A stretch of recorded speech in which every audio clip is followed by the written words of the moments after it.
Imagine waking up in the middle of the night, not because your phone vibrated, not because a notification appeared, and not because your neighbor decided that 2:47 in the morning was an excellent time to practice the drums. You wake because the room is completely dark. There is no blue light glowing from a screen, no digital clock, no electric lamp humming quietly in the corner. And if you are particularly unlucky, there's a mouse somewhere inside the wall, making tiny sounds that you have decided are definitely not your problem. For most of human history, nighttime was a very different experience. People did not simply switch off the lights and sleep for 8 uninterrupted hours. Some did. Many did not. Sleep could be divided. Beds could be shared. Rooms could be crowded. Fires had to be maintained. Candles had to be rationed. Chamber pots had to be negotiated with. And depending on where you lived, the thing you were sleeping on might technically qualify as furniture, although your back would probably disagree. Some people even seem to have regularly experienced a first sleep, a period of wakefulness, and then a second sleep. So tonight, we're going to quietly wander into that strange little world. Hey guys, tonight we begin with something wonderfully ordinary. Sleep. Something you do every night. Something your ancestors also did every night. Except they did it without memory foam mattresses, blackout curtains, white noise machines, air conditioning, or the comforting knowledge that you could order a new pillow online without leaving the house. So dim the lights a little, get comfortable, let your shoulders drop, and imagine very gently that the electric lights have disappeared. The room is quiet. The sun went down hours ago. And now, for the first time today, there is almost nothing left to see. Before electricity, darkness was not simply an inconvenience. Darkness was part of the environment. For thousands of years, human beings lived according to the rising and setting of the sun because there was very little alternative. During daylight, there was work. There were fields, animals, markets, travel, cooking, cleaning, arguments with relatives, all the usual things. Then the sun went down, and suddenly, the world became much smaller. Fire could push the darkness back a little. A torch could give you enough light to walk. An oil lamp could illuminate a small area. Later, candles became increasingly common among people who could afford them. But artificial light was expensive compared with modern electricity. You could not casually leave a room brightly illuminated for several hours just because you felt like reading the same paragraph of a book 17 times. Light required fuel, and fuel cost money. So nighttime had an economy of its own. You used enough light to do what was necessary. Then you let the darkness take over. This had an enormous effect on sleep. The modern bedroom is designed to remain useful at night. You can read, watch television, scroll through endless videos, work, eat, talk, shop, answer messages, and then, eventually, you look at the time and realize that it is somehow 1:36 in the morning. Before electric lighting, the night was much less flexible. Once the sun had disappeared, most ordinary activities became harder. Not impossible, just inconvenient enough that you were encouraged to stop, which, honestly, was probably good for everyone. There were exceptions, of course. People worked night shifts long before factories had electric lights. Watchmen stayed awake. Soldiers stood guard. Midwives attended births. Travelers moved through the darkness when necessary. And wealthy households could illuminate rooms with candles, lamps, and fireplaces. But for ordinary people, the night usually became quiet much earlier than it does for us. And this brings us to one of the most interesting questions about historical sleep. Did people actually sleep for 8 straight hours? Not necessarily. The idea that everyone naturally sleeps in one neat, uninterrupted block of 8 hours is much more modern than people sometimes assume. Historical references from Europe describe something often called a first sleep and a second sleep. The basic pattern was fairly simple. A person went to bed in the evening. They slept for several hours. Then they woke during the middle portion of the night. They might remain awake for a while. Then they returned to sleep until morning. This middle period could be surprisingly ordinary. Someone might pray, talk quietly, think, smoke, read if they were wealthy enough and had enough light, visit another room, check on animals, or simply lie there and wait until sleep returned. It was not necessarily considered a medical problem. It was just part of the night. And this is where our modern instincts can become slightly confused. If you wake up at 3 in the morning today, you may immediately think something has gone wrong. You look at the clock. You calculate how many hours remain before you have to get up. You become annoyed. You turn over. You check your phone. Then, because the phone has apparently become your most trusted sleep consultant, you spend 20 minutes looking at it. Before electricity, there was no phone to check. There might not even have been a convenient clock. So, waking in the middle of the night did not necessarily create the same psychological drama. The person simply existed in the darkness for a while, then slept again. Of course, we should be careful here. The idea of universal segmented sleep is sometimes exaggerated. People in different places and periods had different schedules. Farmers, merchants, monks, soldiers, servants, children, and aristocrats did not all sleep the same way. Season mattered, climate mattered, work mattered, social class mattered, and historical evidence is uneven. Still, the repeated references to first and second sleep are fascinating because they remind us that human sleep habits have never been completely uniform. And then there was the bed itself. Today, when you say the word bed, most people imagine something fairly specific. A rectangular frame, a mattress, sheets, blankets, pillows, perhaps an impressive number of decorative cushions that exist primarily to be removed before sleeping. Historical beds could be much simpler.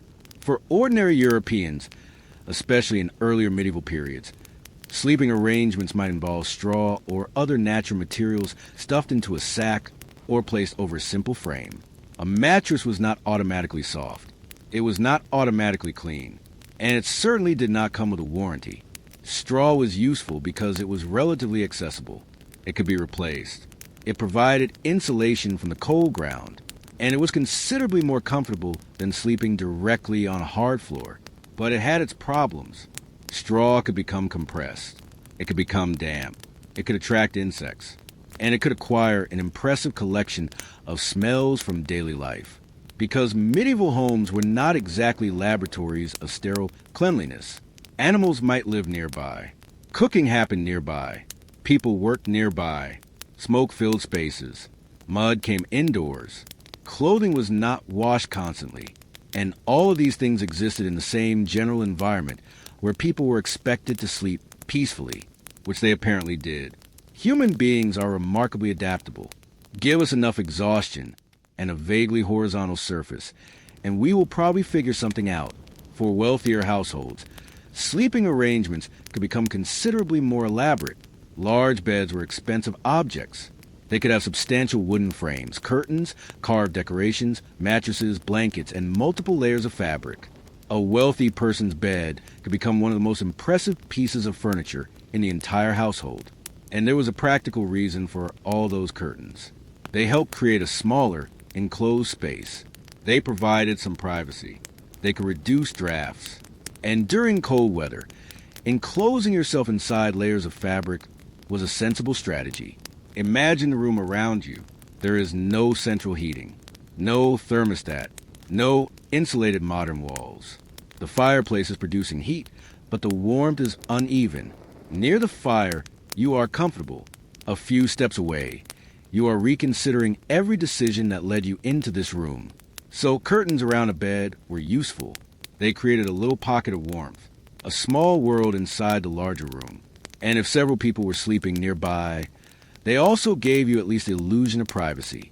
Because privacy, like electricity, was something that depended heavily on your social position. Poorer households might have had very little private sleeping space.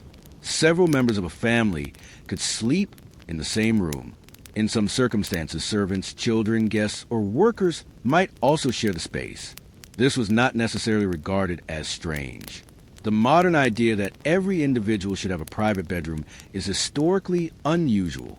For much of the past, sleeping was simply something people did in shared domestic spaces. You went to bed surrounded by other human beings. Someone might cough. Someone might snore. Someone might get up. Someone might whisper. A baby might cry. An animal might make a noise. And if you were unlucky, The person beside you might decide that this was the perfect moment to discuss a disagreement from earlier that afternoon. So much for peaceful medieval sleep. Although, to be fair, there was another factor working in everyone's favor. People were often extremely tired. Physical labor was common. Walking was common. Heating homes was difficult. Household chores were physically demanding. Farm work could consume entire days. Even ordinary movement required more effort than it does for many modern people. So when nighttime finally arrived, exhaustion probably helped. You did not necessarily need a carefully engineered sleep environment. You needed somewhere reasonably safe, reasonably warm, and reasonably dry. That was enough. And then there was the matter of temperature. This is one of those things that becomes almost impossible to appreciate from a modern bedroom. If your room is too cold tonight, you can change the thermostat. If it is too hot, you can turn on a fan. Perhaps you have air conditioning.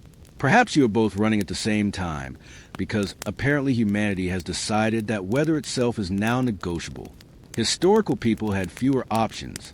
They used fireplaces, blankets, bed curtains, hot objects, extra clothing, and occasionally other human beings. A warming pan could be used in some periods to warm a bed before someone climbed into it. The basic principle was wonderfully simple. Heat something near the fire. Place it inside the bed for a while. Remove it before sleeping. Then climb into a warmer bed. Not exactly a smart mattress, but it did the job. And so, as the night settled over the town, village, castle, monastery, or farmhouse, the world gradually became quieter. Candles burned down. Fires softened into glowing embers. Doors were secured. Animals were settled. People climbed into beds that were sometimes crowded, sometimes uncomfortable, sometimes surprisingly luxurious. And somewhere in the darkness, someone began their first sleep. The night had only just begun. And without electricity, there was nowhere else for it to go. Let's float a little deeper into the old nighttime world.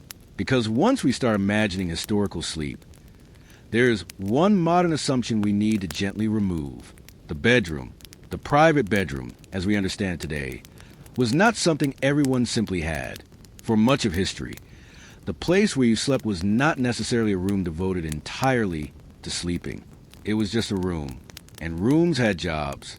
A room could be used for eating, working, talking, storing things, entertaining guests, keeping children, and eventually sleeping. Sometimes all of these things happen within the same space. The idea that your bed sits inside a peaceful little room whose only purpose is to help you sleep is actually a rather luxurious arrangement. If you lived in a modest medieval or early modern home, you might have had very few rooms at all. Perhaps one main room, maybe another smaller space. Perhaps an upper floor if your family was doing reasonably well.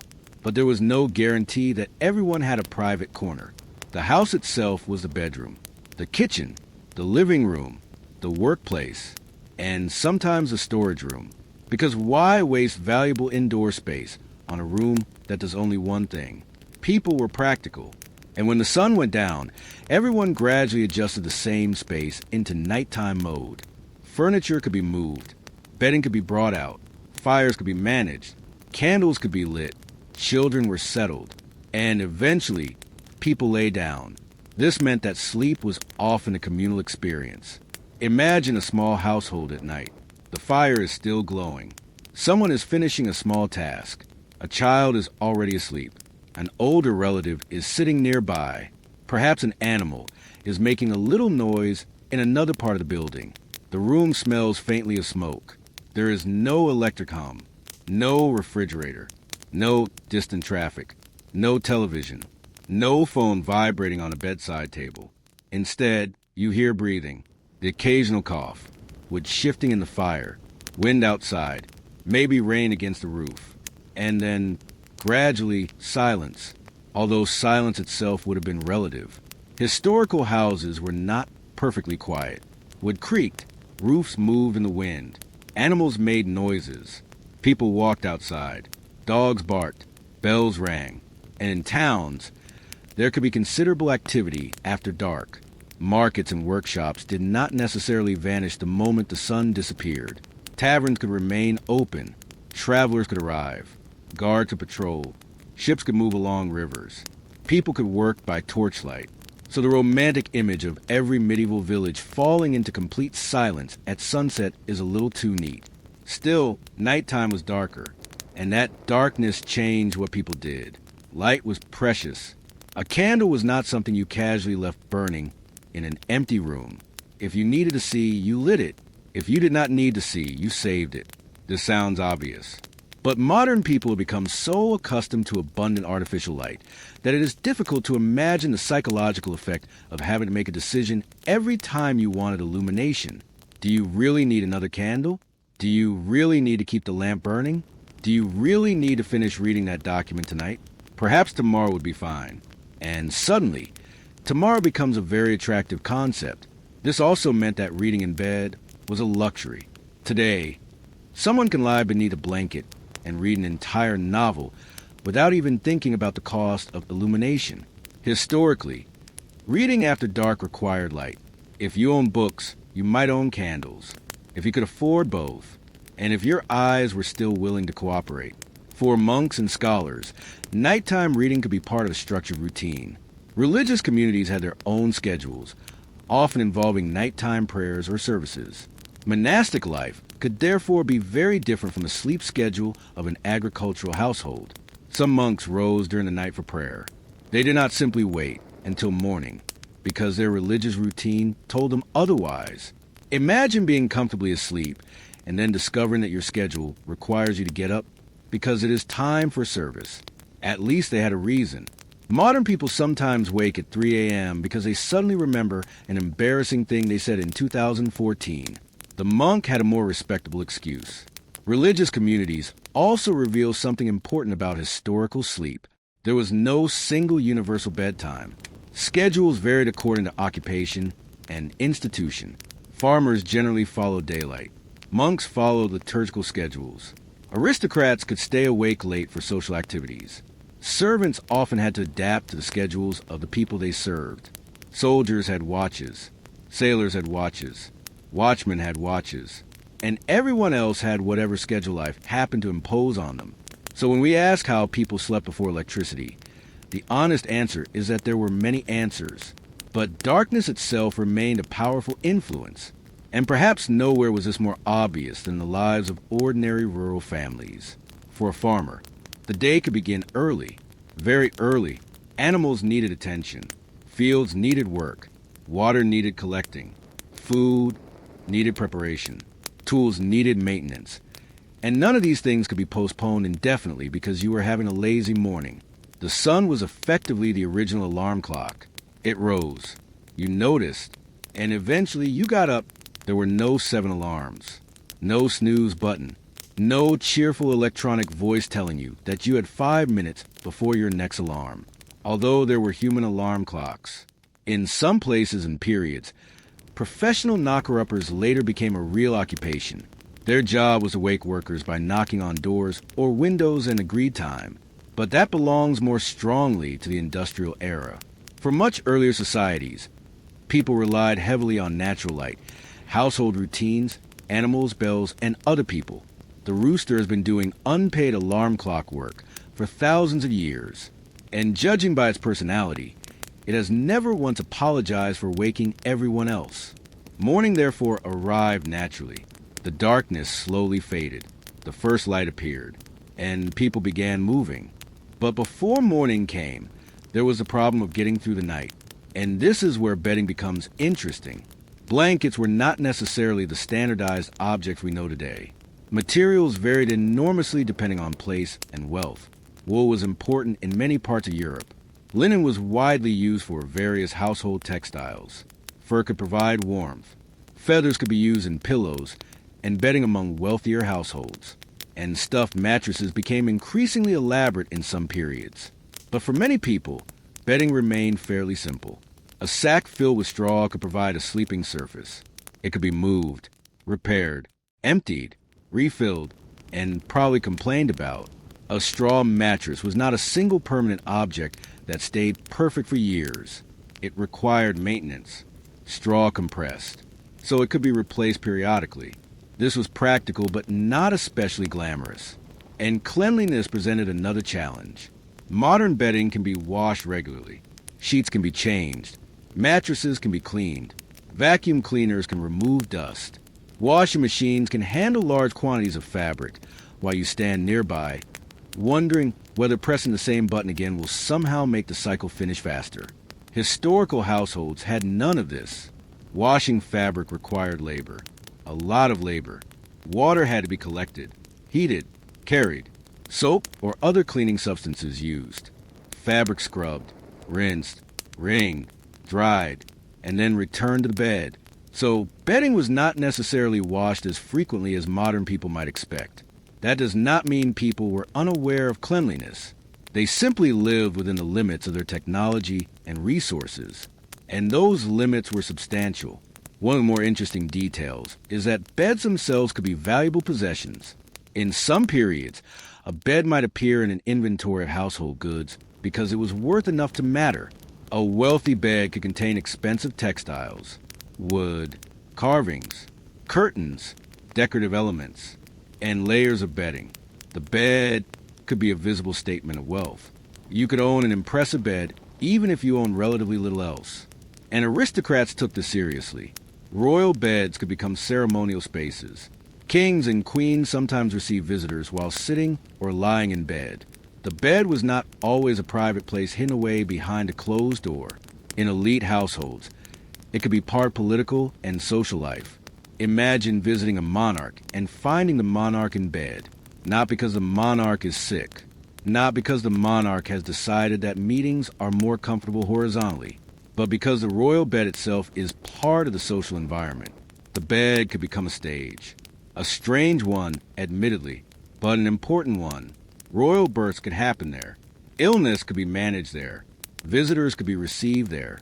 And death could eventually arrive there. So the bed represented much more than sleep.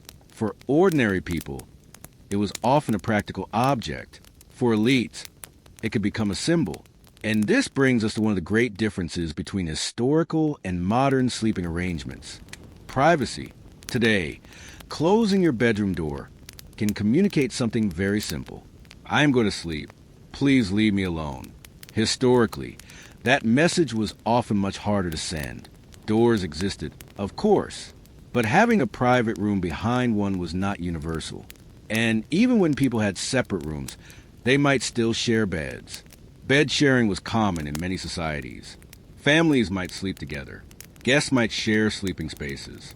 Travelers staying at inns might find themselves sleeping beside strangers. Servants might share rooms. Workers might sleep in communal quarters. And this was not necessarily considered extraordinary. The modern expectation that a stranger sleeping beside you would be deeply uncomfortable is partly shaped by modern ideas about personal space. Those ideas are not universal across time. Of course, some people probably hated sharing beds. Humans have always had preferences. There were probably people thousands of years ago who thought, very quietly, that the person beside them was taking up far too much blanket. History simply failed to record their complaint. One particularly interesting consequence of shared sleeping spaces was that people became accustomed to other people's nighttime habits. Snoring, talking, moving, getting up, crying, breathing heavily. None of these were entirely avoidable. And if you were sharing a bed with several people, the concept of uninterrupted sleep became rather optimistic. A baby could wake everyone. An elderly relative could need assistance. Someone could need to use the chamber pot. Someone could hear a noise outside. Someone could simply wake naturally. Then everyone would settle again, and sleep would continue. It was a much more communal form of nighttime life. Even the concept of a child having a separate nursery is historically quite recent. Children often slept close to parents or other household members. In larger homes, children might share spaces with siblings or servants. In poorer homes, there might simply not be enough rooms to make separation practical. And so the night was experienced collectively. One person woke. Others might wake. Someone moved. Someone sighed. Someone went back to sleep. And eventually, morning arrived. No notification. No alarm. No artificial sunrise. Just a gradual return of light through a window, and with it, the return of responsibility. The fire needed attention. The animals needed feeding. The household needed waking. The fields were waiting. The marketplace would soon become noisy. The day was beginning again. But before we leave this room, there is one more thing worth noticing. The darkness itself may have been less frightening to people who were accustomed to it.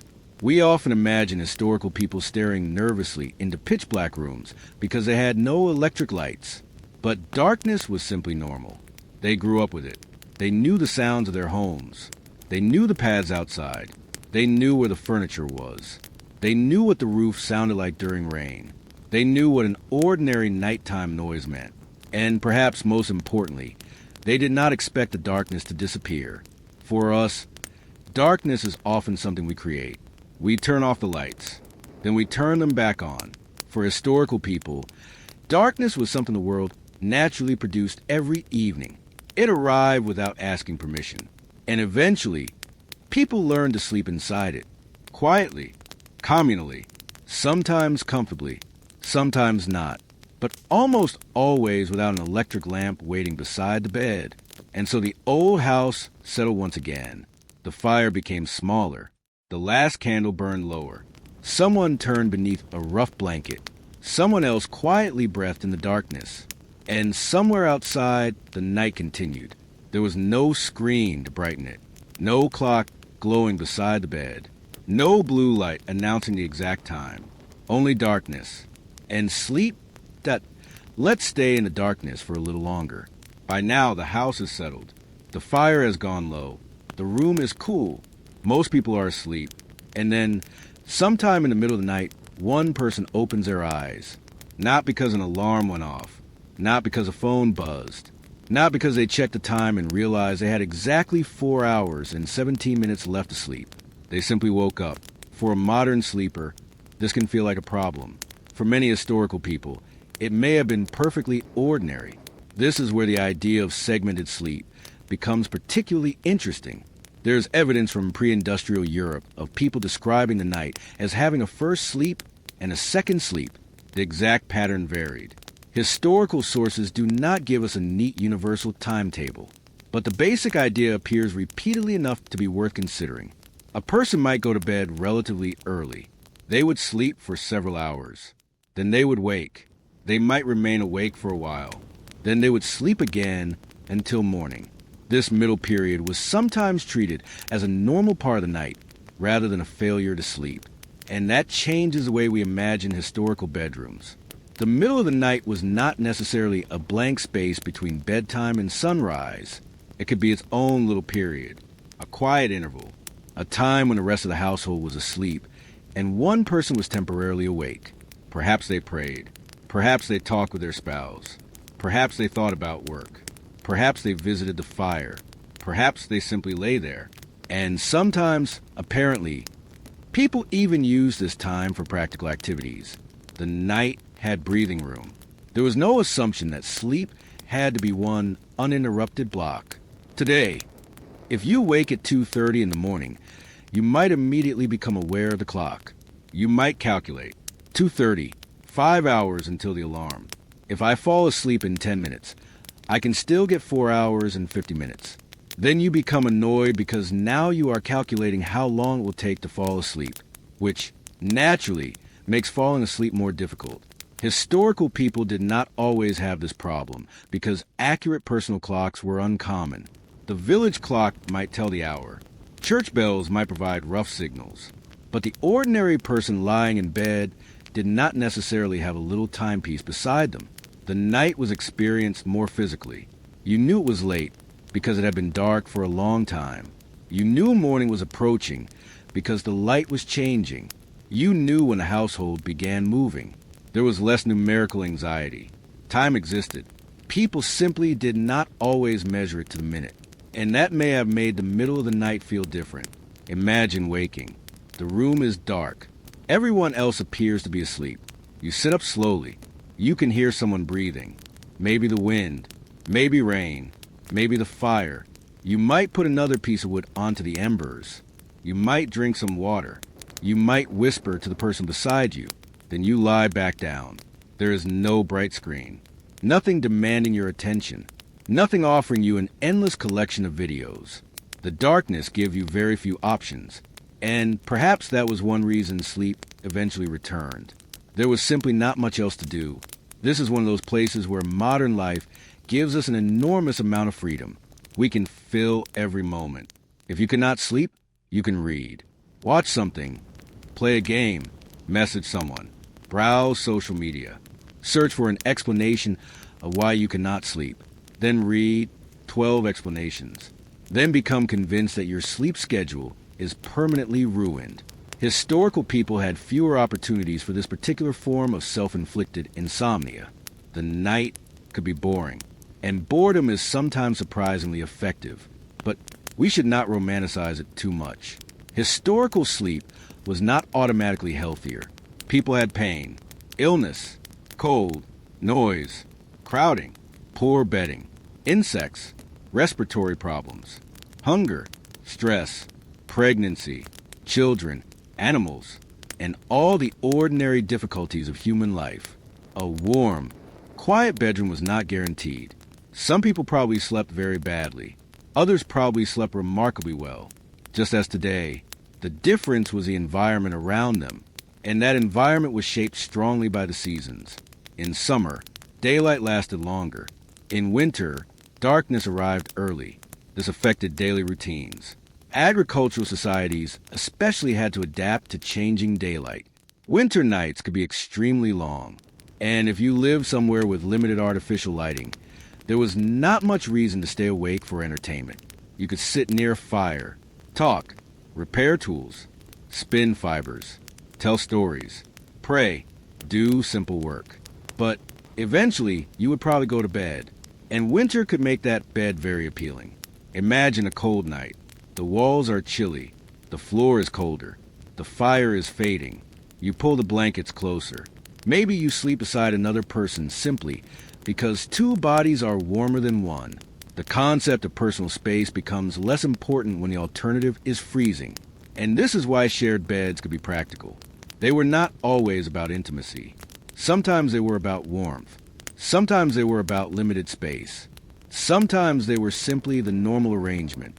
In inns, travelers could even share beds with strangers. This sounds strange now, but historically, the idea of strangers sharing sleeping space was not entirely unusual. An innkeeper had limited rooms. A traveler wanted somewhere to sleep. A bed was available. The solution was obvious. You slept. You did not necessarily conduct a lengthy discussion about personal boundaries. The world had different expectations. And speaking of inns, travel introduced another interesting problem. Not everyone slept at home. Travelers needed places to rest. Roadside inns could provide beds, food, warmth, and some protection. But the quality varied enormously. A wealthy traveler could have a relatively comfortable private space. A poorer traveler might share a crowded room. And travelers had to trust that their sleeping environment was reasonably safe. There were no standardized hotel ratings. No photographs, no online reviews, no one-star complaints saying, "The mattress contained 3 unidentified insects," and the innkeeper looked at me strangely. You arrived, you looked around, you accepted the situation, and then you slept, at least ideally. Travel also meant dealing with unfamiliar sounds. A strange building, different people, animals, wind, road noise, and yet people adapted. Human beings have always been remarkably capable of sleeping in imperfect environments. This is probably one reason why historical descriptions of sleeping arrangements can sound so casual. People did not necessarily describe every inconvenience because the inconvenience was ordinary. A straw mattress was not a shocking experience. It was simply a mattress. A shared room was not automatically strange. It was simply where you slept. A smoky fireplace was not an unusual design flaw. It was how you heated the house. And a little draft under the door was not something you could solve by calling someone to inspect the insulation. You put on another blanket. Problem solved. Perhaps badly, but solved. The relationship between sleep and social class becomes even clearer when we look at elite households. Aristocrats could afford more elaborate beds. They could afford more bedding. They could afford fireplaces. They could afford servants to maintain fires and prepare rooms. They could afford private chambers. But luxury did not guarantee perfect sleep. Royal courts could be noisy. Large households contained many people. Servants moved around. Guests arrived. Ceremonial schedules disrupted routines. Politics continued late into the evening. And monarchs did not always have the luxury of saying, "Sorry, I have to go to bed." A king might be expected to meet ambassadors. A queen might receive visitors. A court ceremony could continue. A feast could run late. And somewhere underneath all this was a tired human being who probably just wanted to lie down. Royal life had many disadvantages. Having people constantly needing something from you was one of them. Even bedrooms could become political spaces. A monarch's bed was not always private. It could be a place where people were received. Important events could happen around it. Visitors could be granted access. The bed itself could communicate status. And this was especially visible in royal ceremonies surrounding childbirth. A royal birth was not necessarily a private family event. It could involve attendants, witnesses, physicians, midwives, relatives, and court officials. The bedroom could become crowded. The mother might have little privacy. The newborn could become an object of political importance almost immediately. And all of this happened in a world without modern hospitals. Sleep, therefore, existed alongside constant practical demands. For ordinary families, those demands came from work and survival. For elites, they came from social expectations and political obligations. Different problems. Same tired human beings. And then there were children. Children have never been particularly respectful of sleep schedules. This seems to be one historical constant. A baby could wake the household. A sick child could keep parents awake. Older children might sleep in shared rooms. Families had to work around them. And without modern baby monitors, parents relied on their ears, which meant that the slightest unusual sound could bring someone awake. Imagine lying in darkness. You hear a child cough. You sit up. You listen. Nothing. You lie down again. A few minutes later, another sound. You sit up. Nothing. Eventually, you go back to sleep. Then, naturally, the child decides that this is the ideal moment to become fully awake. Some things have not changed, and there were no modern medications for many common illnesses. A child with fever could create enormous anxiety. A sick adult might cough throughout the night. Pain could make sleep difficult. Historical people understood many remedies. Some worked. Some probably did very little. And some were more unpleasant than the illness itself. But the important point is that sleep was not always under their control, just as it is not always under ours. The difference is that modern people often think of sleep as a system that can be optimized. We have sleep trackers, apps, special pillows, weighted blankets, white noise, cooling mattresses, blue light settings, and approximately 14,000 articles explaining what you are doing wrong. Historical people did not have sleep optimization. They had routines. They had darkness. They had fatigue. They had warmth when available. And they went to bed. Sometimes it worked. Sometimes it didn't. There is something strangely comforting about that, because it reminds us that humans have always had nights when they simply could not sleep. There were probably medieval farmers lying awake in the dark for no obvious reason. There were probably Roman aristocrats staring at the ceiling. There were probably sailors who missed home.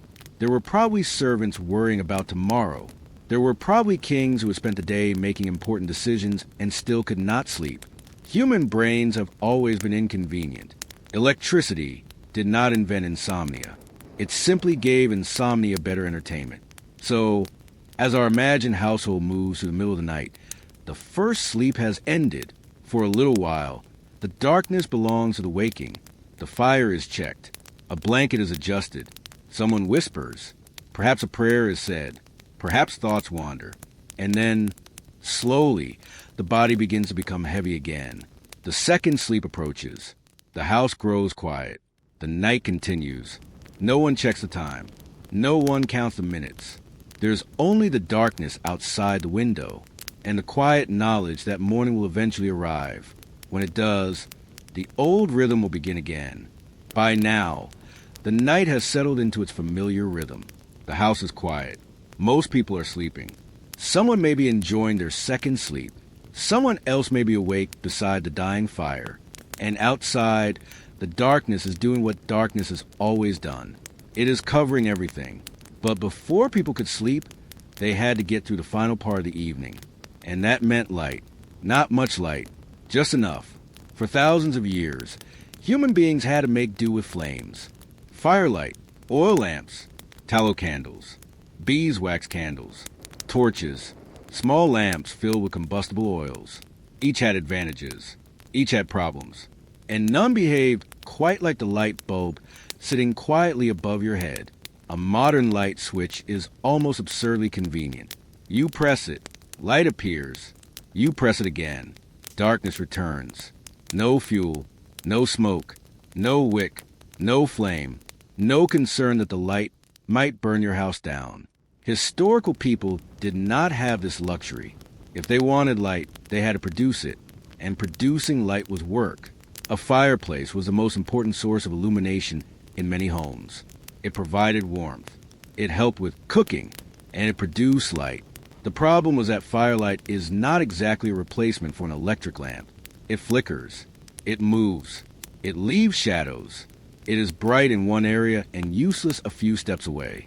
The room could therefore have a strange appearance at night. The area near the fire was visible. The corners were darker. Objects moved in and out of the glow. Faces were illuminated from below. Everything probably looked slightly more dramatic than it really was, although most people were probably too accustomed to it to care. Firelight was simply normal. The fireplace itself was also a major part of the household. In colder regions, people naturally gathered near it. Work was done near it. Food was prepared near it. People talked near it. Children sat nearby.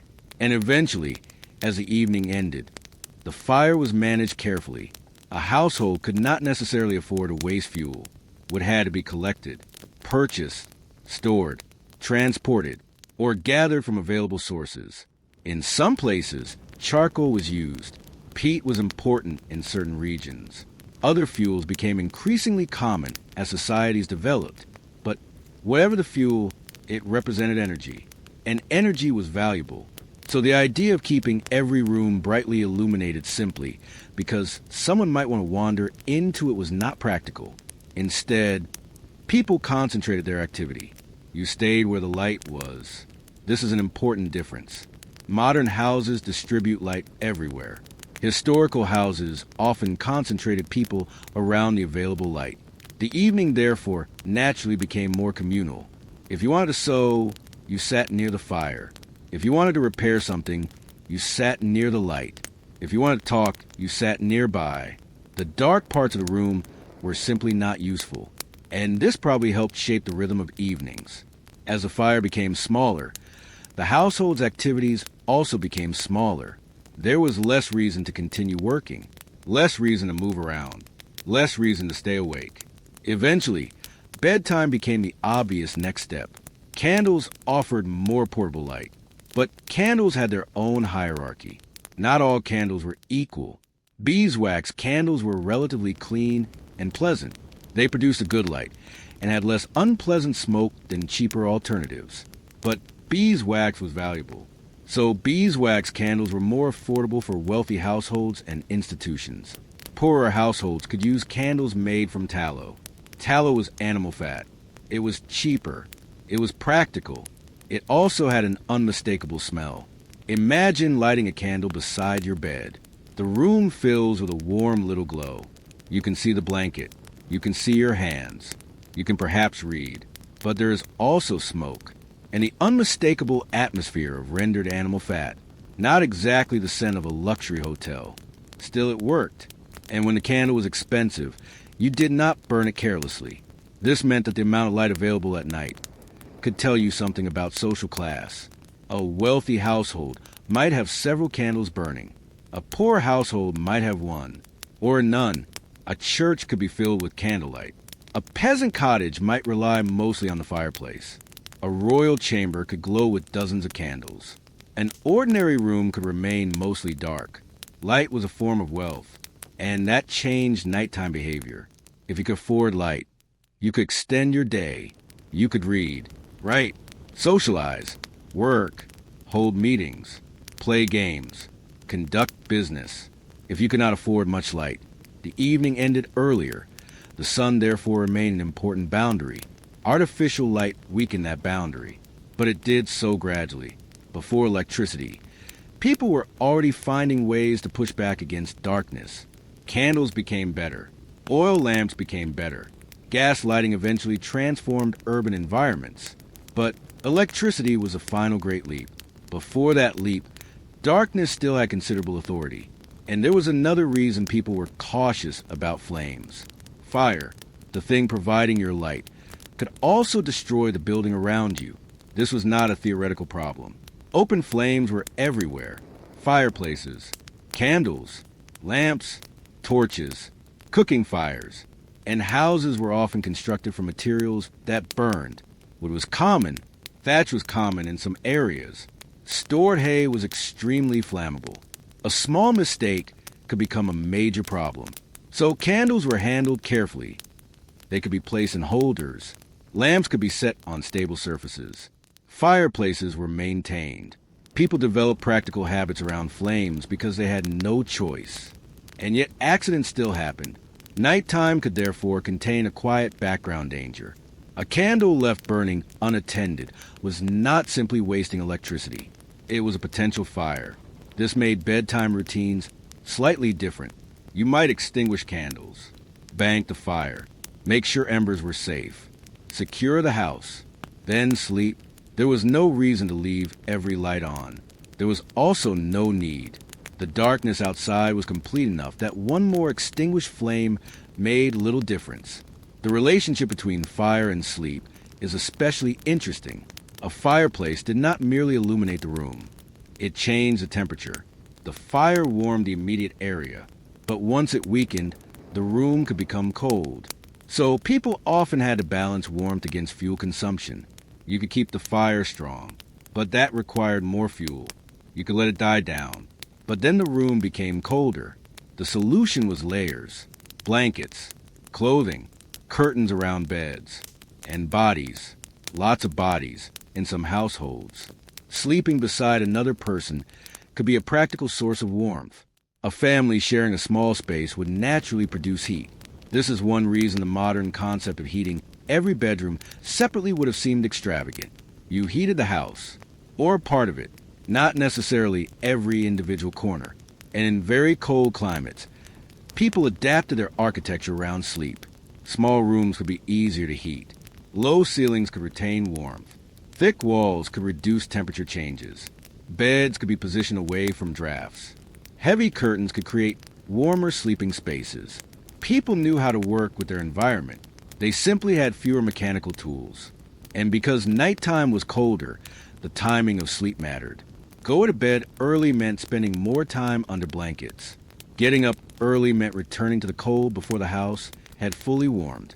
Neither was especially appealing, but work was waiting. So morning eventually won. The evening, however, could be surprisingly social. Families talked. Neighbors visited. Stories were told. People played simple games. Music might be performed. Clothing could be repaired. Food could be prepared for the next day. And this is one of the things modern people sometimes forget when imagining life before electricity. Darkness did not mean everyone immediately went to sleep. There could still be several hours of activity. People simply did it with less light. A family might sit together near a fire and talk. An older person might tell stories. Children might listen. Someone might work with their hands. The atmosphere could be quiet and repetitive, which is probably one reason storytelling became such an important part of evening life. When there is no television, someone has to provide the entertainment. That someone is often a relative, and relatives have never lacked opinions. Stories could pass between generations. Folk tales, family memories, local gossip, religious stories, travel stories, stories about strange neighbors, stories about people who had made unfortunate decisions. Probably many stories about someone else's cow, or someone's marriage, or someone's harvest, or someone's exceptionally embarrassing mistake. The evening became a time for oral culture. And because the room was small and the light limited, people gathered closely. The darkness outside created a kind of boundary. Inside was warmth, light, family. Outside was the unknown. This does not mean everyone was frightened of going outside. People traveled at night when necessary. Watchmen worked. Fishermen went out. Travelers continued along roads. But ordinary domestic life tended to become more concentrated indoors, and the home became especially important after sunset. This was true across many cultures, although the details differed. In the Islamic world, lamps and lanterns could illuminate homes, mosques, streets, and courtyards. In East Asia, oil lamps and candles were used in households. In South Asia, lamps made from oil or clarified butter were common. Across different societies, people developed their own technologies for creating manageable light. The materials varied. The cultural practices varied. But the basic problem was the same. How do we see after the sun goes down? And how much is that worth? The answer depended on your circumstances. A wealthy merchant might spend more on lighting because work continued late. A farmer might prefer to sleep. A scholar might need several hours of illumination. A poor household might ration fuel. A religious institution might use large amounts of candlelight for ceremonies. So there was no universal nighttime. There were many nighttime economies, and each one shaped sleep. As technology improved, the boundary between day and night gradually became weaker. Candles became better. Oil lamps became brighter. Gas lighting transformed cities. Factories began operating longer hours. Urban streets became illuminated. People could travel after dark more easily. Nightlife expanded. Work schedules changed. And eventually, electricity arrived. But before that happened, most people still lived with a very old assumption. Night was dark, and darkness meant slowing down. Not necessarily stopping, but slowing down. The last hour before bed could therefore be gentle. The fire was reduced. The final tasks were completed. Animals were checked. Doors were secured. Children were settled. Candles were extinguished. And finally, the room became dark. This final transition probably felt very different from ours. Today, bedtime can involve several stages. Brush your teeth. Check your phone. Watch something. Check your phone again. Set alarms. Check your phone one final time. Then wonder why you are still awake. Historical bedtime could be much simpler. The light went out. You lay down. And that was basically it. The darkness did not need to be invited. It was already there. Outside the house, the sky was black. The road was barely visible. Fields disappeared into shadow. Trees became silhouettes. The stars, when clouds allowed them, were much more prominent. And without city lights, the night sky could be astonishingly dark. People knew the stars. They navigated by them. They used them for calendars and stories. The night sky was not hidden behind a glowing urban atmosphere. It was part of daily life. And perhaps this is the most important thing to remember. Before electricity, darkness was not an empty space. It was part of the world. People worked around it. They planned around it. They slept inside it. They learned its sounds. They accepted its limitations. And eventually, they became comfortable enough with it that they could close their eyes and let it disappear completely. The last ember glowed. The final candle went out. The room became dark. And somewhere inside that darkness, the household returned to sleep. The first sleep, the second sleep, or perhaps one long sleep. However the night happened to unfold. There was no electric light waiting to interrupt it. Only morning. And morning was still several hours away. Let's drift a little closer to the bed itself. Because if we're going to understand how people actually slept before electricity, we need to spend some time with the thing they were sleeping on. And a historical bed was a surprisingly complicated object. Today, a bed can arrive in a box. You carry it inside. You assemble it. You put a mattress on top. You add sheets. Then perhaps a duvet, several pillows, and one decorative cushion that has absolutely no business being there, but somehow remains part of the arrangement. For most of history, things were not so standardized. A bed depended heavily on where you lived, what materials were available, how much money you had, and what your household considered normal. Some people slept on simple mats. Some slept on straw. Some had wooden frames. Some had mattresses stuffed with natural materials. Some slept on benches. Some slept on floors. And some wealthy people had enormous beds that were practically small architectural projects. The basic purpose, however, remained the same. Get yourself off the cold ground. Add something underneath you. Add something above you. Try not to freeze. It was a fairly straightforward philosophy. The ground is cold. The body is warm. Therefore, insert mattress. This was not a particularly scientific explanation, but it was useful. In many places, straw became an important bedding material. It was available. It was relatively cheap, and it provided insulation. A straw mattress could be made by filling a large fabric sack with straw or similar materials. It could be placed on a frame or directly on the floor. The problem was that straw did not remain perfectly soft. It compressed. It shifted. It became uneven. After enough time, you could probably discover exactly where every piece of straw had decided to move. So the mattress needed attention. Old straw could be removed. Fresh material could be added. The whole thing could be shaken and rearranged. This was household maintenance. Not glamorous, but necessary. And this gives us a useful reminder. Historical comfort depended heavily on labor. Today, when your mattress becomes uncomfortable, you can replace it. You can order another one. You can compare dozens of brands. You can read reviews from people named things like Mattress King 92. A medieval household did not have that option. You worked with what you had. If the straw had flattened, you replaced the straw. If the blanket was thin, you added another layer. If the bed frame was uncomfortable, you adjusted it. If the room was cold, you found more fuel. Everything required physical effort. And then there were blankets. Wool was particularly useful in colder regions because it retained warmth even when somewhat damp. That was valuable in a world where weather could be unpredictable and buildings were not perfectly sealed. Wool blankets could be heavy, very heavy. But when you were trying to stay warm during a winter night, heavy was not necessarily a problem. Heavy meant warm. Heavy meant useful. Heavy meant that the blanket might stay where you put it, at least until someone beside you pulled away. Blanket theft is another ancient human tradition. We have no reason to believe medieval couples were especially polite about it. If anything, the lack of central heating probably made the stakes higher. Imagine lying in bed. You are warm. Your partner moves. The blanket moves. Suddenly, your shoulder is cold. You quietly pull it back. A few minutes later, the blanket moves again. This has probably happened for as long as humans have shared beds. The technology changes. The problem remains. Pillows were another matter. Pillows existed in many societies long before modern mattresses. Their materials varied.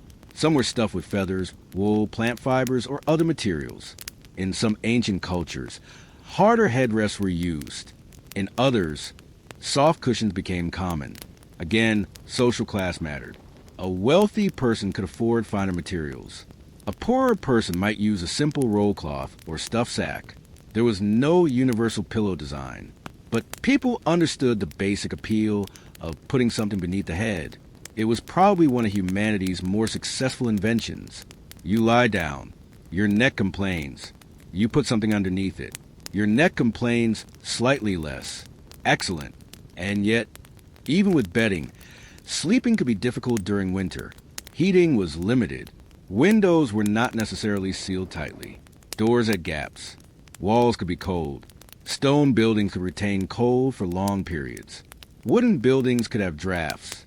And the temperature near the floor could be unpleasant. This is where the architecture of the bed became important. A raised bed could place the sleeper above the coldest part of the room. A curtain could reduce drafts. Heavy bedding could retain body heat. And in wealthy homes, fireplaces could provide significant warmth. Some beds were enclosed on several sides.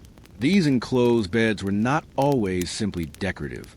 They created a warmer microenvironment. You could climb inside, pull the curtains, and create a small enclosed space where your body heat had somewhere to remain. It was almost like a very primitive personal climate system, except the climate system was you and several blankets and perhaps another person.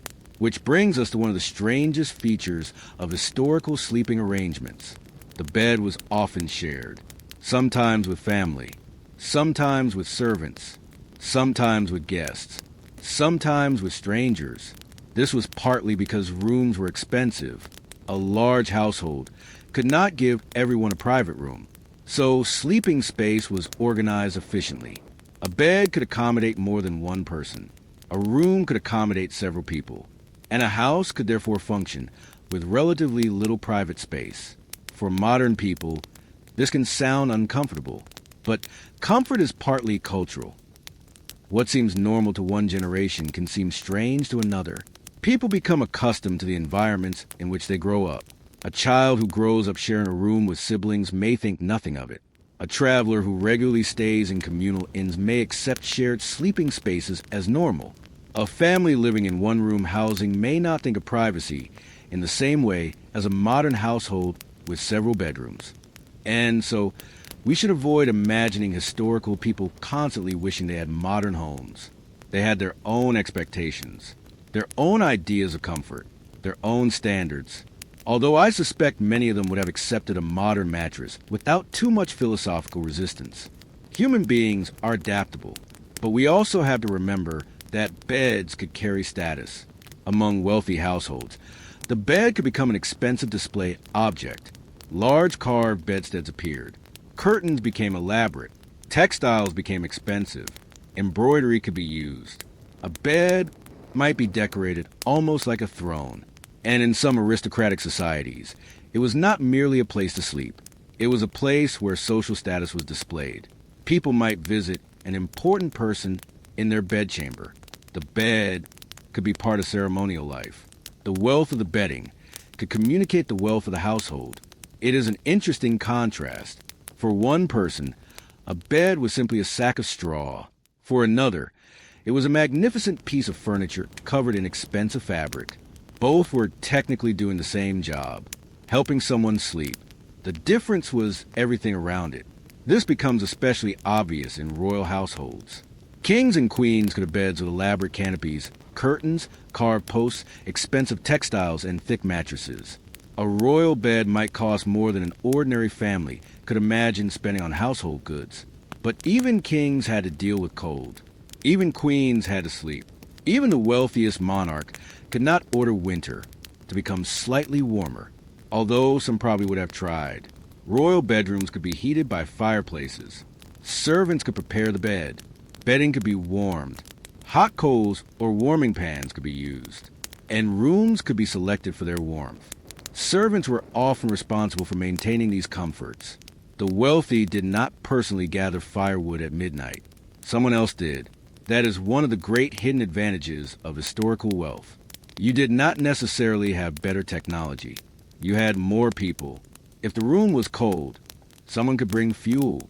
If the bed needed warming, someone could prepare it. If candles were needed, someone could light them. If bedding needed changing, someone could do it. The wealthy could therefore create an artificial bubble of comfort even within a technologically limited world. Ordinary people had to do much more themselves. And then there was cleanliness. Beds were difficult to keep clean. Dust accumulated. Sweat accumulated. Dirt accumulated. Insects could appear. And without modern cleaning equipment, households relied on simpler methods. Bedding could be aired, shaken, washed when practical, replaced. Mattresses could be emptied and refilled. Wooden bed frames could be cleaned.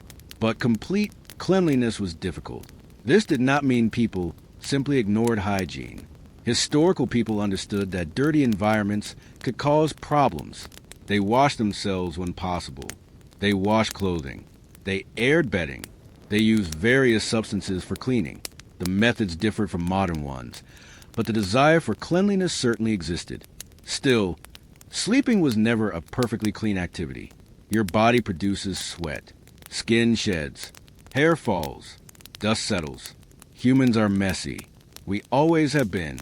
And historical bedding had to absorb all of that. This also explains why textiles were valuable. A household that owned enough sheets, blankets, and clothing had a significant advantage. Textiles required enormous amounts of labor. Fiber had to be produced, spun, woven, dyed when desired, sewn, repaired, and maintained. A single piece of fabric could represent many hours of work. So when you imagine someone in the past sleeping beneath a blanket, remember that the blanket was not simply an object. Someone made it. Someone processed the fibers. Someone spun thread. Someone wove the cloth. Someone transported materials. Someone sold it. Someone bought it. And someone eventually used it to stay warm. The bed was therefore part of a much larger economy. And during winter, that economy became particularly important. A household with insufficient bedding faced serious discomfort. Cold could make sleep difficult. Poor sleep could make work harder. And physical exhaustion made the following day more difficult. So bedding was not just about luxury. It could affect survival. This is why people developed practical tricks. Sleeping close together, using heavy curtains, wearing additional clothing, keeping fires going, using hot stones or warming devices carefully, choosing sleeping spaces away from drafts. Even animals could contribute warmth. In some households, animals were kept close to living spaces partly because winter temperatures were harsh. A cow, sheep, or goat was not merely livestock. It was also a source of heat, food, labor, and sometimes a rather noisy nighttime companion. You could not simply turn up the thermostat. The cow was the thermostat, and if the cow was unhappy, everyone knew about it. But perhaps the strangest part of historical sleeping arrangements is how quickly the body could adapt. People who grew up in cold houses became accustomed to them. People who slept on firm surfaces became accustomed to them. People who shared rooms became accustomed to them. People who woke during the night became accustomed to that. This does not mean they prefer discomfort. It means comfort is relative. A person who has always slept on a firm straw mattress might not think of it as unusually hard. A person who has always lived in a dark house might not find darkness unsettling. A person who has never owned a private bedroom might not consider communal sleeping strange. Our idea of normal sleep is shaped by our environment, and that environment has changed dramatically. Electricity changed it again. Central heating changed it. Modern plumbing changed it. Mass-produced textiles changed it. Industrial mattresses changed it. Air conditioning changed it. And suddenly, sleeping became something that could happen inside a highly controlled environment. Temperature, light, noise, comfort, privacy, all adjustable. Historical people had much less control. They could influence their sleeping environment, but they could not completely command it. The weather remained outside. The cold remained in the walls. The darkness arrived every evening, and the bed itself could only do so much. So as the night continues, imagine that old household once again. The fire is low. The room is cold. The blankets are heavy. Someone has pulled the covers closer. Another person turns over. The straw beneath them shifts slightly. The room remains dark. And eventually, despite everything, the body relaxes. The warmth of the blankets becomes enough. The sound of the house fades. The mind slows down. And sleep returns. Not because the room was perfect. Not because the mattress was perfect. Not because the temperature was perfect. Simply because the human body has always been remarkably willing to sleep when it gets a chance. And outside, the night remains cold. But inside the bed, beneath layers of cloth and wool, and perhaps a little stubborn optimism, someone is sleeping. Let's drift quietly into the busiest part of the old nighttime routine. The moment when the entire household begins preparing for sleep. It is easy to imagine historical people simply finishing dinner, blowing out a candle, and climbing into bed. But bedtime was not always that simple. A house had to be closed down. Fires had to be managed. Animals had to be checked. Food had to be stored. Doors had to be secured. Children had to be settled. Water might need to be brought inside. And someone, somewhere, had to decide whether the fire was safe enough to leave unattended. There was no convenient button that said, house, night mode. You had to do it manually. And this nightly transition could take some time. In a farming household, the evening might begin with the animals. Cattle, horses, sheep, goats, chickens, and other animals had different needs. Some animals stayed outside. Others were brought into sheltered spaces. In colder regions, livestock could be kept close to the household. This was practical. Animals were valuable. They needed protection, and their body heat was not entirely unwelcome. A barn attached to a house could also benefit from the warmth produced by animals. So the nighttime household was not necessarily just people. It could be a small ecosystem. People, animals, fire, food, tools, and bedding. Everything had to be organized before sleep. A modern person can lock a door with one motion. Historically, security could be more involved. Doors had wooden bars. Locks existed. Bolts existed. Latches existed. Different societies developed different methods. But the basic concern was universal. Once everyone was asleep, the house needed to be reasonably secure. This mattered particularly in isolated settlements. A household might be far from neighbors. Roads could be dark. Travelers could arrive unexpectedly. So people paid attention to entrances. Windows might be small. Doors could be reinforced. Valuable objects could be stored carefully. And then there was fire. Fire was essential. It provided heat. It provided light. It cooked food. It made life possible in cold weather. But fire was also dangerous. A sleeping household could not simply forget about it. The fire might be banked. Large flames could be reduced. Embers could be covered with ash. The goal was to preserve enough heat for the morning without allowing the fire to spread. In some households, people took turns tending the fire. In larger homes, servants would be responsible for it. And this was one of those invisible jobs that made historical comfort possible. Someone had to wake up and check the fire. Someone had to bring fuel. Someone had to clean ashes. Someone had to relight it in the morning. The wealthy could outsource these tasks. The poor could not. And so the simple act of waking up to a warm room represented a considerable amount of work. You might never think about who keeps the fire alive until you are the person responsible for keeping it alive. Then it becomes extremely important. The same was true for water. Modern bedrooms usually have a bathroom nearby. Turn a tap, water appears. Need more? Turn the tap again. Historical households had a plan around water. A bucket might be brought into the house. A jug could be placed beside the bed. A basin could be prepared for washing. Nighttime drinking, therefore, required planning. If you woke thirsty, you could not simply walk to the kitchen and turn on a faucet. You needed stored water. And if you had to use the toilet during the night, the situation became even more practical.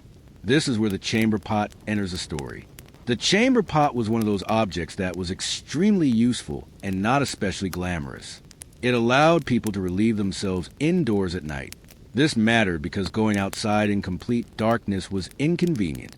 In winter, it was unpleasant. In some places, it could be dangerous. So the chamber pot became part of nighttime life. It might sit near the bed, or beneath it, or in another convenient place. And then, of course, someone had to empty it. This was another household task that modern plumbing has allowed us to forget. You do not think about wastewater. You simply flush. Historical people could not. Waste had to go somewhere. In towns and cities, systems for removing waste varied enormously. Some places had organized sanitation. Others were much less impressive.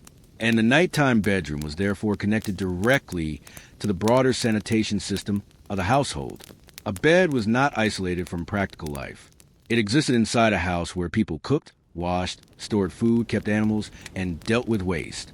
This is another reason historical sleeping spaces often smelled different from modern bedrooms.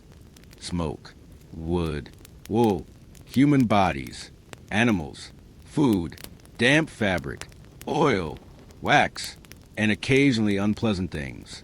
The modern bedroom is a carefully controlled environment. The historical bedroom was part of a working household. And yet, people slept. They adapted. They did not spend the entire night complaining about the smell of the chamber pot.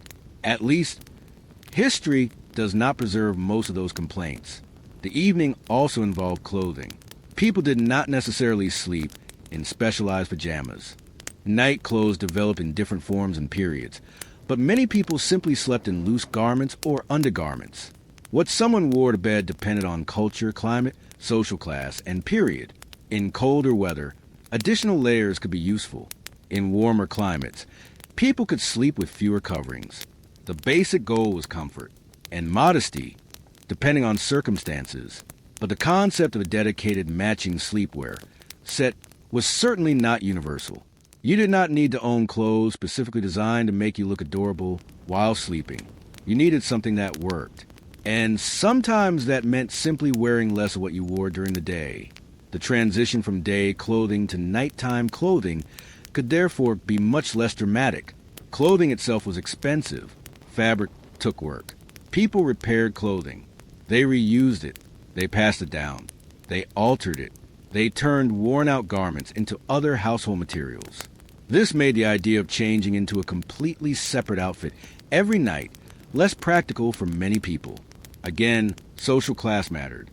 Wealthier people could own more clothing. They could afford specialized garments. They could afford finer fabrics. But ordinary households had to be economical. And then came the sleeping arrangement. Children might already be asleep. Adults prepared the bed. If the household shared one main room, furniture could be adjusted. Bedding might be laid out. A mattress could be positioned. Blankets brought over. The room gradually transformed. The day was ending, and in some households, prayer was part of the routine. Religious practice shaped nighttime life across many cultures. Christian households might pray before bed. Muslim households had specific practices surrounding evening and night prayer. Jewish communities had their own traditions. Other cultures had different rituals. The details varied, but the idea that nighttime should involve reflection, prayer, or ritual was widespread. This meant bedtime was not merely a physical event. It could also be a spiritual one. People paused. They reflected on the day. They prayed. They prepared themselves for sleep. And then they entered the darkness. For religious communities, the night could be even more structured. Monks might wake for services. Prayer could divide the night. Certain religious traditions emphasized particular nighttime practices. This produced sleep schedules very different from those of farmers. Imagine living in a monastery. The building is quiet. Everyone has a schedule. Then, at a particular hour, bells or another signal announces that it is time to rise. You leave your warm sleeping space. You walk through a cold corridor. You enter a dark or dimly lit chapel. And you pray. Then eventually you return to bed. It was not exactly a modern sleep routine, but it was normal within that environment. And the same is true of many historical practices. We should not judge them by modern expectations. People developed routines that made sense within their own worlds. Now, there was also the issue of noise. A house could be remarkably active before everyone settled. Cooking, talking, children, animals, tools, doors, footsteps. Then gradually everything slowed. This transition itself may have helped the body prepare for sleep. There was no sudden electronic signal saying, "It is now 10 p.m. You should sleep." Instead, the entire environment changed. Light became weaker. Movement decreased. Conversation became quieter. The fire dimmed. The temperature dropped. And eventually, everyone lay down. The body recognized a pattern. Day was ending. Night was here. Sleep was coming. This natural transition is one of the most interesting differences between historical and modern life. Electricity has made it possible to maintain daytime conditions long after sunset. We can keep the house bright. We can stay warm. We can stay entertained. We can remain socially active. We can work. We can travel. We can communicate. The night no longer forces us to slow down. Before electricity, it did. Not completely, but enough. And this may explain why bedtime was often tied closely to the household itself. You did not simply go into your bedroom and close the door. The whole house changed with you. The kitchen became quiet. The fire became smaller. The animals settled. The children slept. The adults lowered their voices. The lights disappeared. The house became a sleeping organism. And then the night truly began. Outside, the darkness could be deep. Inside, the household was wrapped in layers of cloth and wood. Perhaps the wind moved through gaps in the walls. Perhaps rain tapped against the roof. Perhaps the fire made a small cracking sound. Perhaps someone nearby breathed heavily in sleep. And then, somewhere around midnight, Someone woke, maybe for a moment, maybe for longer, maybe for no obvious reason. They might sit quietly, listen, then lie back down. The house remained still, and because there was little else to do, sleep often returned. The darkness continued. Hours passed. No one watched the clock. No one wondered whether they had entered the correct stage of sleep. No one checked a wearable device in the morning to discover that their deep sleep percentage was disappointing. They simply slept, or tried to, and eventually, the first hint of morning began to enter the world. The darkness outside the window became slightly less complete. The sky changed. Birds began to stir. Animals became restless. Someone in the household moved, and gradually, the old nighttime system began reversing itself. The fire would be brought back to life. Water would be needed. Breakfast would eventually be prepared. Animals would need attention. Work would begin. But for now, there was still a little darkness left. The household remained quiet. The blankets were still warm. And one last stretch of sleep remained before the day returned. Let's stay very still for a moment. The house is asleep. The fire is barely glowing. The room is dark enough that you cannot see your own hands. And then you hear something. A small sound. A creak. Then silence. Another sound. Perhaps something moved outside. Perhaps the wind pushed against the door. Perhaps an animal walked across the roof. Or perhaps it was absolutely nothing. This is one part of historical sleep that is easy to overlook. Before electricity, people slept in a world filled with sounds they could not always identify. There was no electric light to immediately confirm what had made a noise.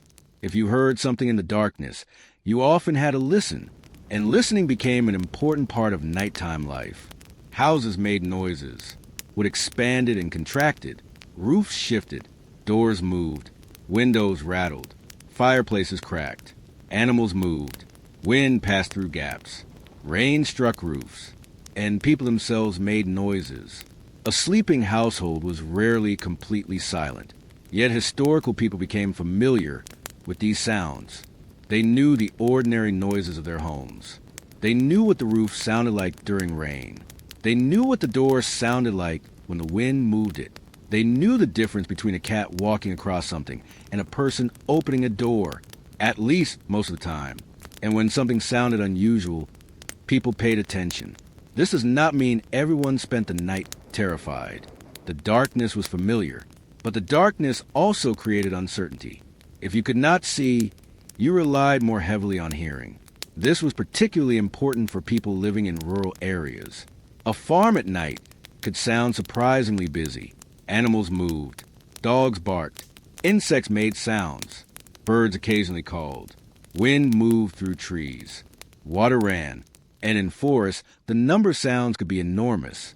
A person living in such an environment would become familiar with them. The night was not silent. It was simply different from the day. And then there were dreams. People have always dreamed. Ancient civilizations recorded dreams. Medieval people wrote about them. Early modern writers described them. Kings dreamed. Peasants dreamed. Monks dreamed. Children dreamed. Everyone's brain apparently decided that sleep was an excellent opportunity to produce completely confusing stories. The difference was how people interpreted those dreams. Today, someone might wake after a strange dream and think, "That was weird." A historical person might interpret the dream through religion, superstition, medicine, or cultural tradition. Dreams could be considered meaningful. They could be warnings, messages, reflections of the body, signs of spiritual activity, or simply strange experiences. Different societies had different ideas, but dreams were taken seriously in many historical cultures. This could make nighttime experiences feel more significant. A person might wake from a disturbing dream and remember it. They might tell someone about it the next morning. They might pray. They might interpret it. They might simply dismiss it. Again, humans were remarkably varied, but nightmares were certainly not invented by modern life. People have been waking from unpleasant dreams for thousands of years. And without electric lighting, the moment after a nightmare could feel very different. Imagine waking suddenly. Your heart is beating faster. The room is dark. For a few seconds, you do not know where you are. You listen. The room is quiet. The dream fades. Eventually, you recognize the familiar sound of the house. You lie back down. Perhaps you pull the blanket closer. And eventually, sleep returns. There's something deeply human about that sequence. It could have happened to someone thousands of years ago exactly as it happens now. The bedroom technology changes. The human brain does not. Nightmares were only one reason people might wake. Pain was another. Historical people suffered from many conditions that could interfere with sleep.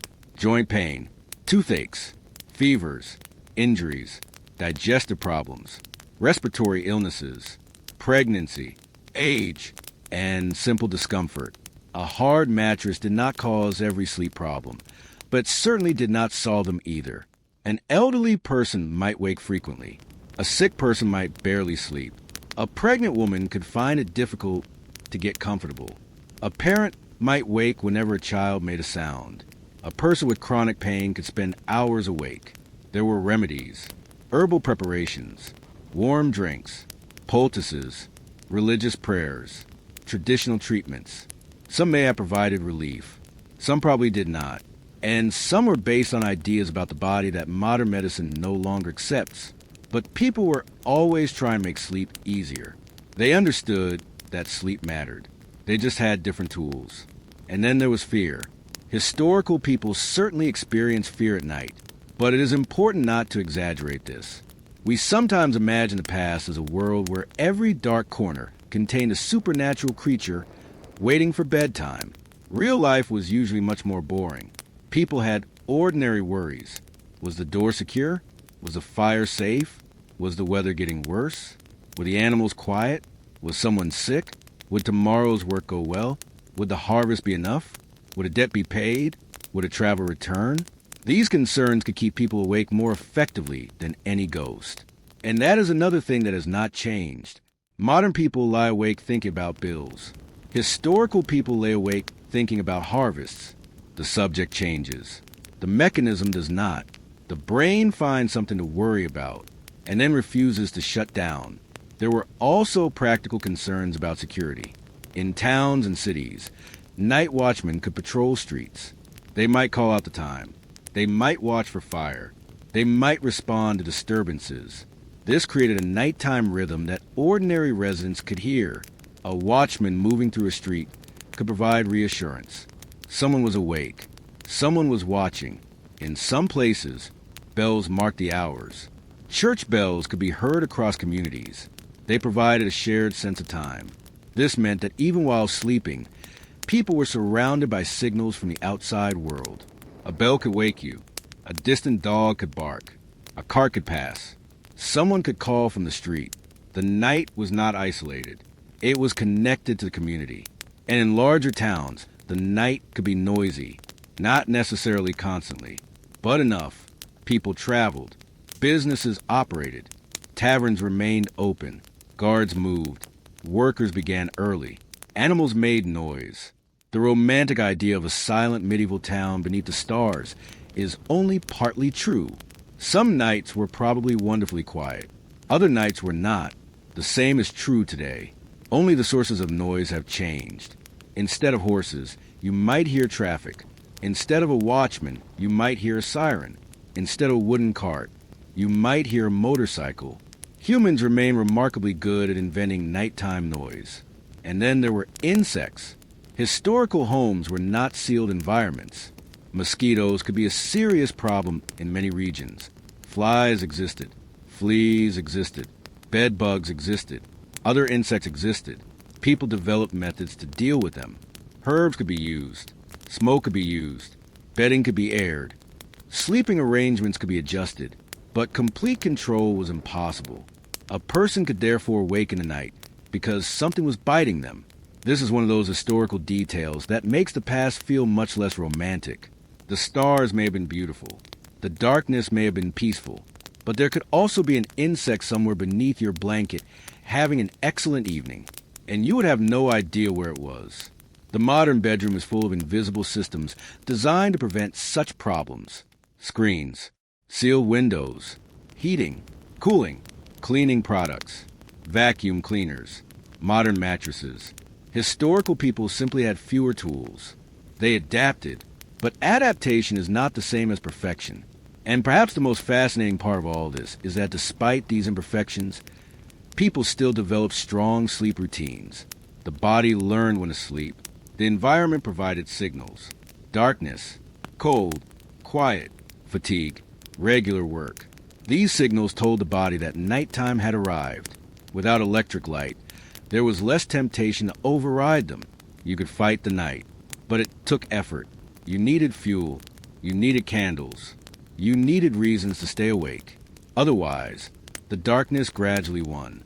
And that may have been one of the strongest forces shaping historical sleep. The environment itself encouraged sleep.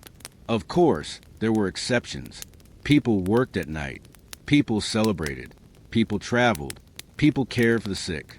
People attended religious services. People stayed awake for social events. Humans have always found reasons to ignore their natural rhythms. But for ordinary household life, darkness was a powerful signal. Eventually, the household quieted. The sound became familiar. The mind slowed. The body became heavy. And sleep returned. Sometimes in one long stretch. Sometimes in two. Sometimes interrupted. Sometimes peaceful. Sometimes uncomfortable. But always recognizably human. There is also something comforting about realizing that people thousands of years ago probably experienced the same little moments that we do. The sudden waking, the confused few seconds after a dream, the search for a comfortable position, the blanket being adjusted, the pillow being moved, the thought that tomorrow is going to be busy, the hope that sleep returns quickly, the relief when it does. These experiences do not require electricity. They require only a human body. And that body has been doing essentially the same thing for an extraordinarily long time. So the night continues. The strange sound turns out to be nothing. The fire remains safely contained. The house is still standing. The animals settle again. The sleeper turns over. The blanket rises and falls with slow breathing. And somewhere outside, the wind passes through the trees. No one turns on a lamp. No one checks a screen. The sound simply fades. The room becomes quiet again, and the person sleeps. And now, very slowly, the night is beginning to disappear. The darkness outside is no longer quite as complete. There's a faint change around the edges of the window. Not much, just enough to suggest that morning is somewhere nearby. Inside the house, most people are still asleep. The fire is almost gone. The blankets are warm. The room is quiet. And then, somewhere outside, a bird makes a sound. Another answers. An animal shifts. Someone coughs. A child moves beneath a blanket. The day is beginning.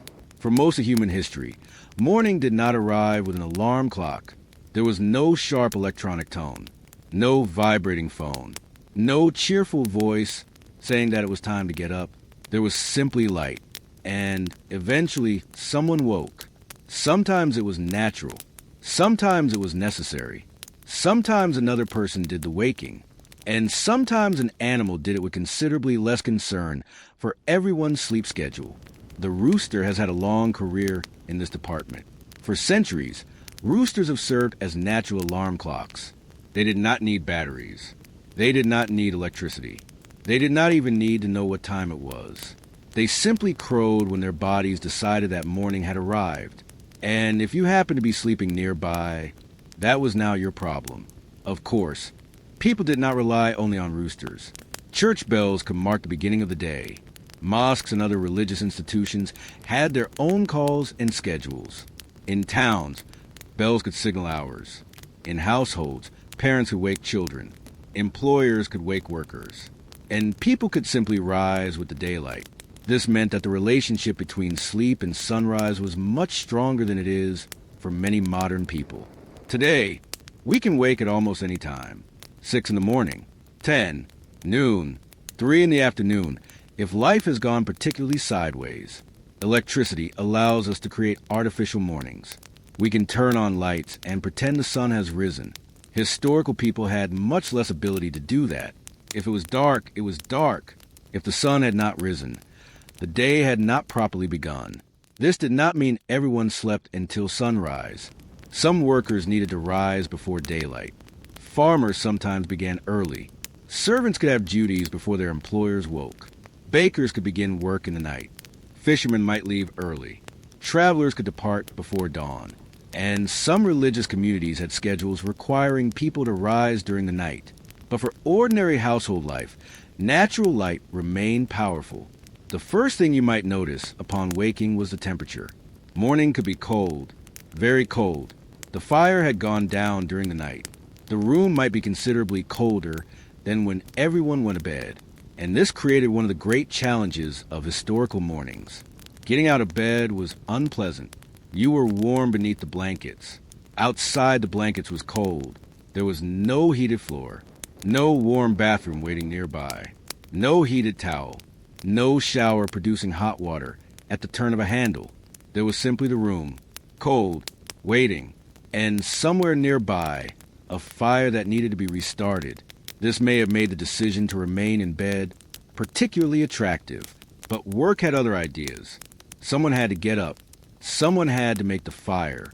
Someone had to prepare food. Someone had to care for animals.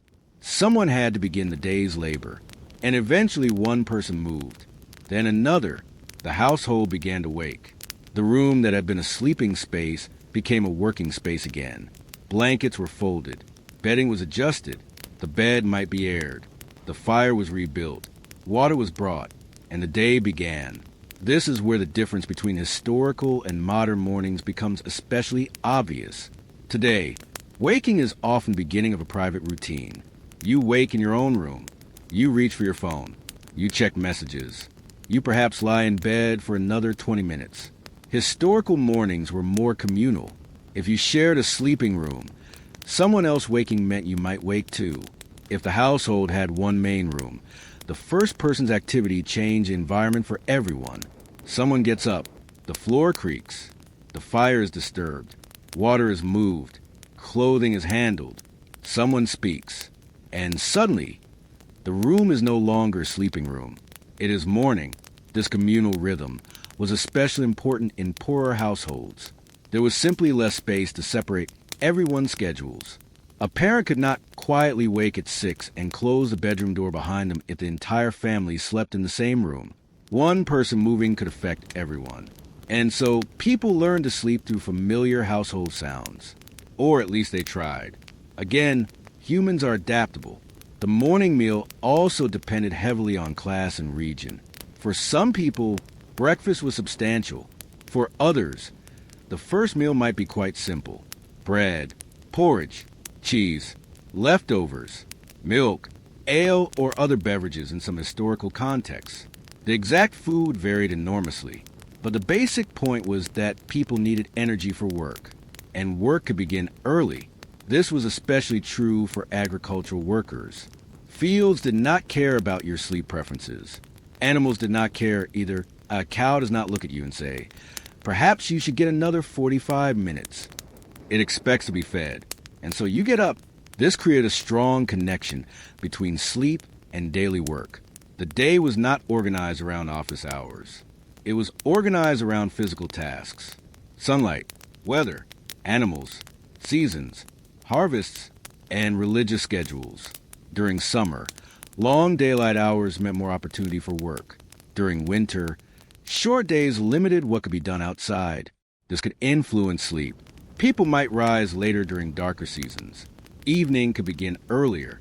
Nighttime could become longer. But the relationship was not simple. Household tasks continued regardless of sunlight. Animals still needed attention. Food still had to be prepared. Homes still needed heating. So winter did not necessarily mean endless sleep. It meant different work. And the fire became particularly important. The morning fire was the center of the household. Someone had to coax the embers back into flame. Kindling was added. Larger pieces of wood followed. Smoke filled the room. The fire gradually strengthened. Warmth returned. And perhaps the smell of breakfast began to spread. This was a historical equivalent of a morning notification, except considerably more useful. The smell of food could wake people. The sound of activity could wake people. Light could wake people. And sometimes Children simply woke because children have never needed a logical explanation. Morning also brought hygiene. People wash themselves in different ways depending on time, place, and resources. A full bath every morning was not realistic for most people. Water had to be collected and heated, but washing the face, hands, and other parts of the body was common in many societies. Basins could be used. Water could be warmed near the fire. Combs could be used. Clothing could be adjusted. And then the day began properly. This is another area where modern people sometimes imagine the past too simply.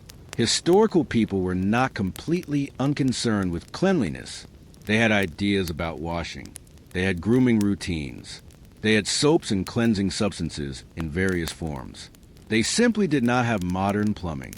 The difference was convenience. If you wanted hot water, someone had to heat it. If you wanted more water, someone had to carry it. If you wanted a clean garment, someone had to wash it. Every small act involved labor. And so the morning routine was shorter in some ways because people had fewer options. You did not stand in front of a wardrobe for 15 minutes wondering whether you were more of a beige person today. Your clothes, you wore them, you repaired them, you worked. Simple. And as the sun rose higher, the house gradually emptied. People went outside. Workers headed to fields. Craftsmen went to workshops. Merchants prepared shops. Children had their own responsibilities. Servants began the day's work. The bedroom, if there had even been a separate bedroom, became quiet again, and the bed was left behind. This is perhaps one of the biggest differences between historical and modern sleep. The bed did not necessarily remain a permanent sanctuary. It was part of the daily household cycle. At night, it was a place to sleep. During the day, it could be covered, folded, cleaned, or simply ignored. In some homes, beds were multifunctional. They could be places to sit, places to receive visitors, places to recover from illness, places for private conversation. The idea of a bedroom as a sacred private space dedicated entirely to sleep is much more recent, and this becomes especially interesting when we look at wealthy homes. An aristocratic bedroom could remain an important social space throughout the day. People might visit, servants might attend, clothing might be brought, business might be discussed. The bed could be a visible symbol of status. A monarch might conduct meetings from bed. The idea of someone being in bed did not necessarily mean they were completely unavailable. Sometimes a bed was almost an office, which sounds comfortable until you realize that the office could contain half the court. Still, the bed remained important, and then the day moved on. The sun rose, the shadows shortened, the household became active. The previous night's darkness disappeared, and the cycle began again. Work, food, movement, conversation, noise, light, eventually evening, and then darkness, and eventually sleep. This cycle repeated itself for generations. The exact details changed. Different cultures used different bedding. Different societies followed different religious schedules. Different classes had different levels of comfort, but the basic rhythm remained. Light, activity, darkness, rest, light again. Electricity did not create sleep. It changed the boundaries around it. It allowed people to work later, travel later, socialize later, read later, eat later, and eventually sleep later. Artificial light made the night more flexible. That flexibility was useful.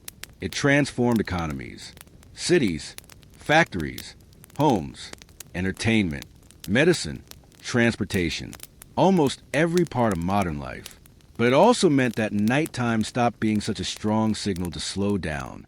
Before electricity, if you looked outside at midnight, the darkness reminded you that the day was over.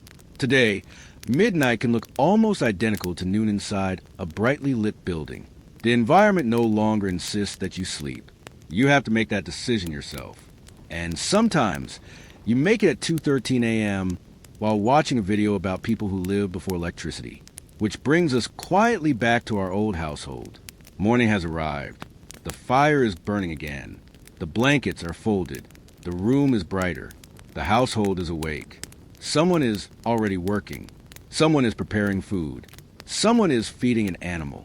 The night has ended, but it will return. It always does. And when the sun eventually disappears again, the same house will begin the same slow process. The fire will glow. The light will fade. The doors will close. The beds will be prepared. And once again, the darkness will become the largest room in the world. And now we have reached the final part of our quiet journey through the old night. We have followed people into small houses, into crowded sleeping rooms, onto straw mattresses, under heavy blankets, beside fading fires, through long winter nights, into the middle hours of darkness, and back out again with the arrival of morning. For most of human history, sleep was shaped by things people could not easily control: the sun, the season, the temperature, the fire, the architecture of the house, the needs of animals, the needs of children, the amount of work waiting outside, and, of course, the simple fact that there was nothing particularly useful to do once the world became completely dark. Then everything began to change. Not all at once. Not in one dramatic evening. There was no particular night when everyone in Europe suddenly switched on an electric lamp and collectively decided that bedtime was now optional. The transformation was gradual. Candles improved. Oil lamps became more effective. Gas lighting appeared in cities. Street lighting expanded. Factories operated longer. Businesses stayed open later. People began to experience the night differently. Artificial light slowly pushed the darkness back. And eventually, electricity made that push extraordinarily powerful. The electric light was one of the most important changes in human history. It sounds almost boring when described that way. A light bulb, a switch, light. But think about what that actually meant. For thousands of years, nighttime had imposed limits. Then those limits weakened. A person could illuminate a room almost instantly. A street could be brightly lit. A factory could operate after sunset. A shop could remain open. A household could stay awake. And gradually, the old relationship between darkness and sleep began to disappear. Before electricity, darkness told you something. The day was finished. With electricity, darkness became optional. You could ignore it. You could work through it. You could entertain yourself through it. You could socialize through it. You could eat dinner at midnight. You could read until dawn. You could stay awake simply because you wanted to. Human beings had gained freedom. And, as usual, freedom came with a few complications. Sleep schedules began to change. People could stay awake later. Cities became more active at night. Factories and businesses could organize shifts. Nightlife expanded. Transportation became easier after dark. Entertainment continued later. And the night became less clearly divided from the day. The old world had been governed by sunlight. The modern world began to be governed by clocks. That is a subtle but enormous difference. The sun rises when it rises. A clock says it is 6, or 7, or 8. The clock does not care whether it is dark outside. Once artificial lighting became reliable, schedules could be separated from nature. A worker could begin at a fixed hour. A train could depart at a fixed hour. A shop could remain open at a fixed hour. A person could sleep at a fixed hour. And suddenly, time became more precise. This was especially important during industrialization. Factories needed workers. Workers needed schedules. Machines did not care about sunrise. Production could continue after dark. Artificial light therefore became an economic tool. The night was no longer simply a period of rest. It became another part of the working day. This changed ordinary life. Someone might leave home before sunrise. Someone else might return after sunset. People could work in shifts. And the old rhythm of first sleep and second sleep became less compatible with industrial schedules. If you needed to be at work at a precise hour, you wanted predictable sleep. The clock became more important. The alarm clock became more important. Eventually, electric alarm clocks would become common, and the morning stopped being something that simply happened. It became something scheduled. This is perhaps one of the quietest revolutions in human history. For thousands of years, people woke because the environment changed.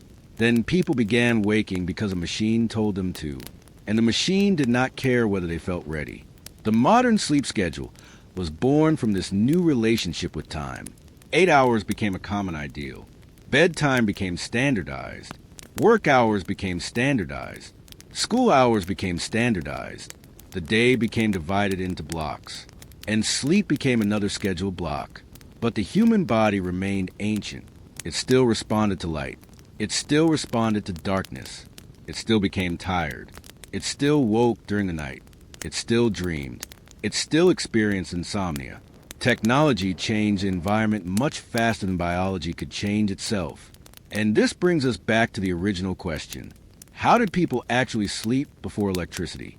The answer is not that they had some magical, perfect sleep pattern. They did not. They slept in many different ways. Some people probably slept in one long block. Some experienced segmented sleep. Some woke frequently. Some slept poorly. Some slept deeply. Some had comfortable beds. Some had straw. Some had privacy. Some shared rooms. Some had servants warming their beds. Some had to gather their own firewood. Some lived in warm climates. Some spent winter nights fighting the cold. There was no single historical sleep experience. But there was one enormous difference. The night was powerful. Darkness shaped behavior. It limited activity. It encouraged rest. It made the home more important. And it created a natural boundary between work and sleep. Today, we have to create that boundary ourselves. We close the curtains, turn off the lights, put the phone away, lower the temperature, set an alarm, maybe play some relaxing sounds. We deliberately recreate conditions that darkness once provided for free. There's something slightly funny about that. We spent centuries developing technology to defeat the darkness. Then we spent another period developing technology to help us sleep despite having defeated it. Human beings are impressive and occasionally very complicated. The old night also reminds us how much effort went into simple comfort. A warm bed required materials. A blanket required labor. A fire required fuel. A candle required production. Water had to be carried. Waste had to be removed. Food had to be prepared. A comfortable room depended on architecture and household work. Today, most of these systems operate invisibly. You turn a switch. Light. Turn a tap. Water. Turn a thermostat. Warmth. Pull a blanket over yourself. Sleep. The infrastructure is everywhere. And because it works so well, we barely notice it. Historical people noticed. They had to. If the fire went out, they knew. If the roof leaked, they knew. If the mattress was flattened, they knew. If the blankets were thin, they knew. If the candle was almost finished, they knew. Every part of nighttime life demanded attention. And perhaps this made bedtime feel more connected to the physical world. You could hear the fire, feel the cold, smell the smoke, hear the wind, feel the rough fabric beneath your hands.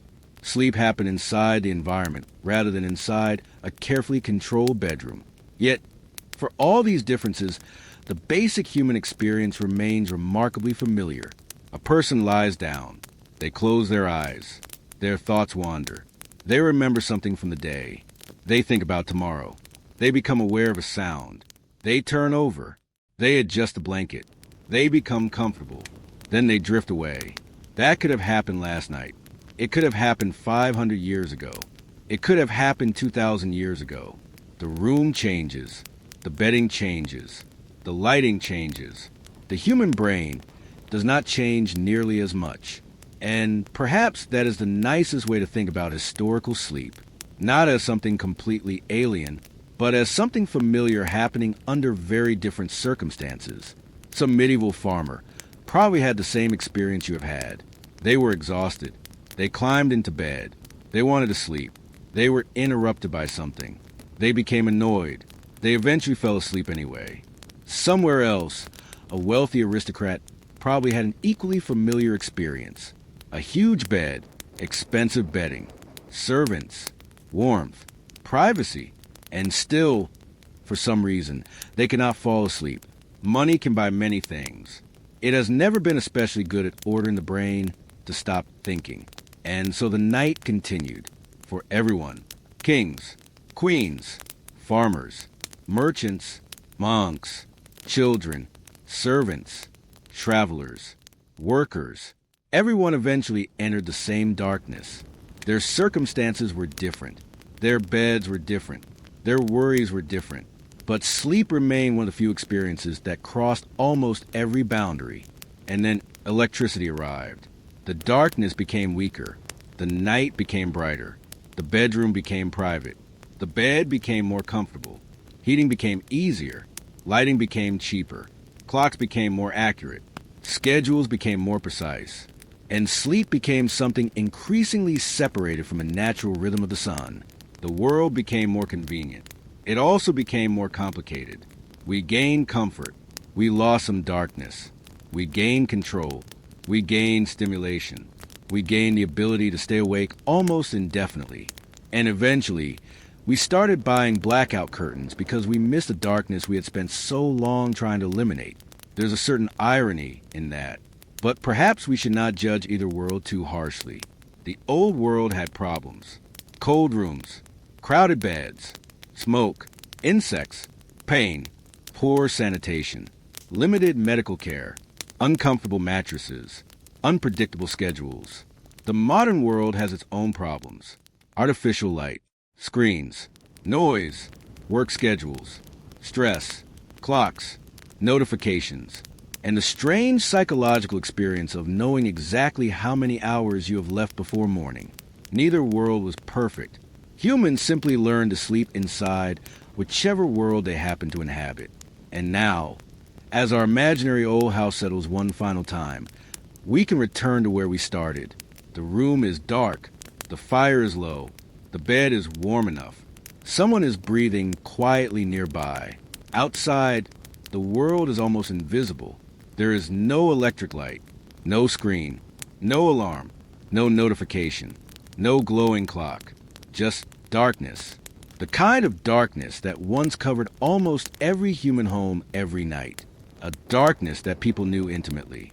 They listened to it. They worked around it. They feared it sometimes. They welcomed it. And eventually, they slept inside it. The night passes slowly. The first sleep comes. Perhaps there is a quiet waking in the middle. Perhaps there is a second sleep. Then morning. Light returns. The household wakes. The fire is rebuilt. The day begins. And tonight, many centuries later, we are still doing almost exactly the same thing. We lie down. We close our eyes. We let the world become quieter. And eventually, if everything goes well, we disappear into sleep for a little while. The technology changed. The room changed. The bed changed. The light changed. But the basic human need did not. We still need the night. We still need rest. And perhaps, every now and then, it is worth remembering that before electricity turned night into another part of the day, darkness itself was enough to tell people it was time to slow down. So let the room become quiet. Let the lights become dim. Let tomorrow wait. There is nothing else you need to do right now. The old night has finally returned. And somewhere very far away in history, a small fire is fading beside an old bed. The household is asleep. The world outside is dark. And for once, nobody is checking the time.